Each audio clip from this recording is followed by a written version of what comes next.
Assalamualaikum warahmatullahi wabarakatuh. Saya Wanudia Ibu Suwantari dengan NIM A43211684.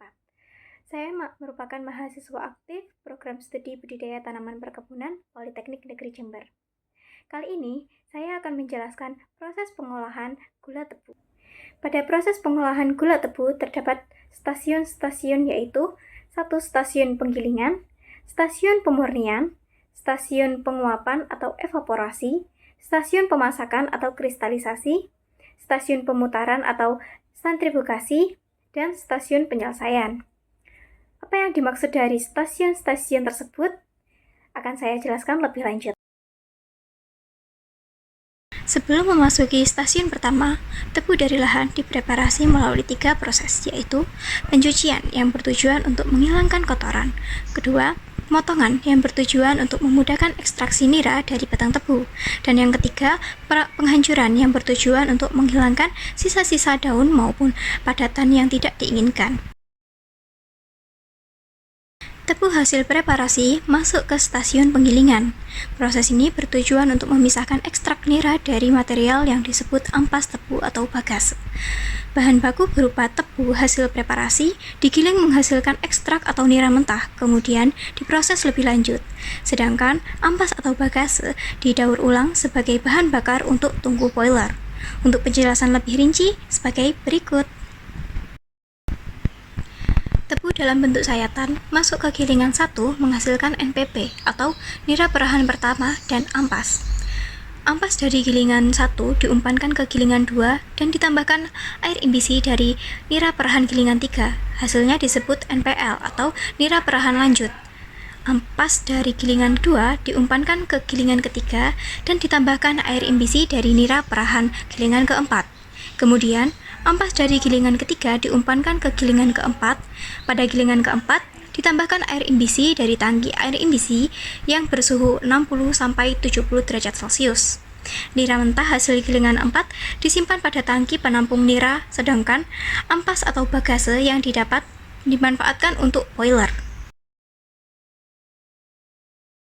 Nira mentah dari tangki nira dipompa ke tahap pemurnian awal. Nira mentah dialirkan ke heat exchanger untuk dipanaskan hingga mencapai suhu 70 derajat Celcius, yang bertujuan untuk mempercepat reaksi. Nira hasil pemanasan kemudian dialirkan ke defekator. Pada defekator terjadi proses defekasi di mana nira ditambahkan susu kapur atau CaOH 2 kali, yang bertujuan untuk membentuk inti endapan dan menaikkan pH, sehingga dapat meminimalisir kerusakan karena asam. Defekasi pada nira mentah terjadi sebanyak 2 kali. Pada defekator 1, nira mengalami proses defekasi sehingga pH nira menjadi 6,5 sampai 7,2.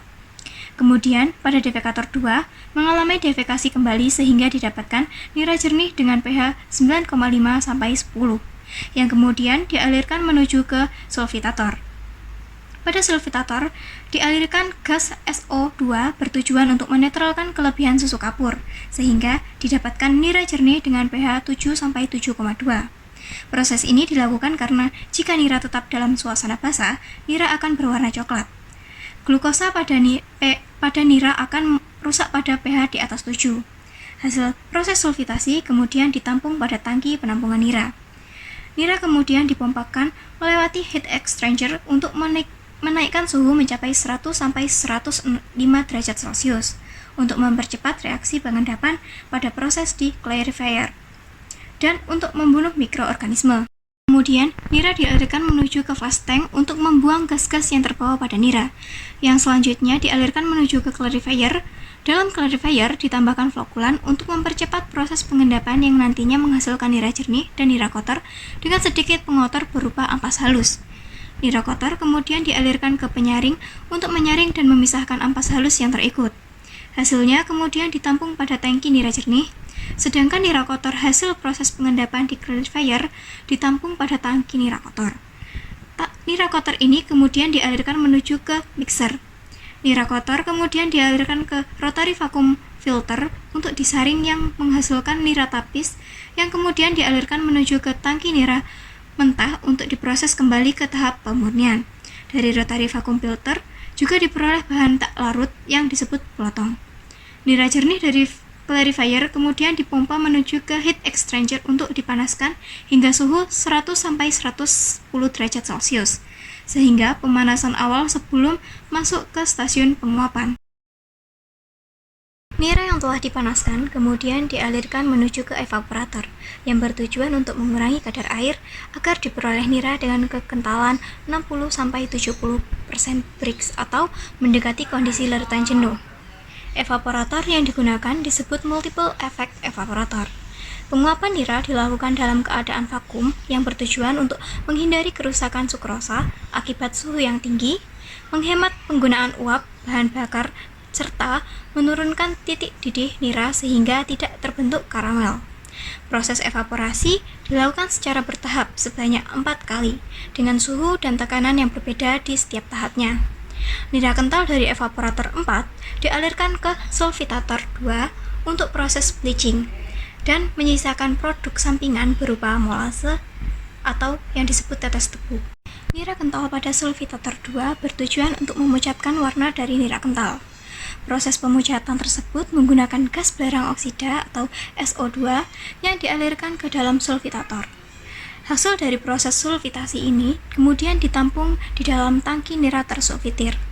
Dari tangki ini, nira kemudian dialirkan menuju ke pan evaporator untuk dikristalkan melalui proses kristalisasi. Nira kental dari tangki nira tersolvitir dialirkan ke dalam pan evaporator A dan dikentalkan sampai lewat jenuh, serta ditambahkan bibit gula. Nira dari pan evaporator A kemudian dialirkan menuju ke palung pendingin A yang berfungsi untuk mempercepat pembesaran inti kristal. Nira kemudian dialirkan menuju ke sentrifugal separator atau putaran A1. Pada proses ini, nira diputar hingga didapatkan gula A dan strup A. Strup A kemudian dialirkan ke pan evaporator B sebagai bahan baku. Sedangkan gula A diumpankan menuju ke putaran A2 untuk dipisahkan kembali antara gula dan cairan nira. Pada putaran A2 didapatkan gula produk dan clear A. Clear A ini kemudian dikembalikan ke pan evaporator A untuk diproses kembali. Sedangkan gula produk akan melalui proses selanjutnya. Kembali kepada strup A. Strup A dialirkan ke pan evaporator B untuk dikentalkan. Nira kental tersebut dialirkan menuju ke palung pendingin B untuk memperbesar inti kristal melalui pendinginan. Dari palung pendingin B, nira kemudian dialirkan menuju ke putaran B, menghasilkan gula B dan strup B. Gula B dialirkan menuju ke pan evaporator A sebagai bahan baku proses evaporasi bersama clear A dan nira kental dari tangki nira tersolvitir. Sedangkan strup B dialirkan menuju ke pan evaporator C sebagai bahan baku. Strup B dialirkan menuju pan evaporator C untuk dikentalkan. Dari pan evaporator C didapatkan nira kental yang kemudian dialirkan menuju palung pendingin C untuk memperbesar inti kristal melalui pendinginan. Kemudian dialirkan ke putaran C dan diputar hingga didapatkan hasil samping berupa tetes tebu atau molase. Nira dari putaran C1 dialirkan ke putaran C2 untuk dipisahkan gula dan cairan nira. Dari putaran C2 didapatkan gula C yang nantinya dialirkan ke pan evaporator B sebagai bahan baku proses evaporasi bersama strup A. Sedangkan strup C dari putaran C2 dialirkan ke pan evaporator C untuk diproses ulang bersama dengan strup B sebagai bahan baku. Proses dari masing-masing pan evaporator berjalan secara kontinu yang akhirnya menghasilkan gula produk. Pada stasiun penyelesaian bertujuan untuk mengeringkan gula yang dihasilkan di stasiun putaran dan menyeleksi ukuran gula sesuai dengan standar. Pengeringan dilakukan untuk mencegah penurunan mutu akibat mikroorganisme dan memperpanjang umur simpan gula. Gula kemudian diseleksi sehingga didapatkan gula dengan ukuran standar yaitu 0,9 sampai 1,1 mm. Gula dengan ukuran lebih atau kurang dari standar akan dilebur agar dapat digunakan kembali pada stasiun pemasakan atau kristalisasi. Sekian dari saya. Wassalamualaikum warahmatullahi wabarakatuh.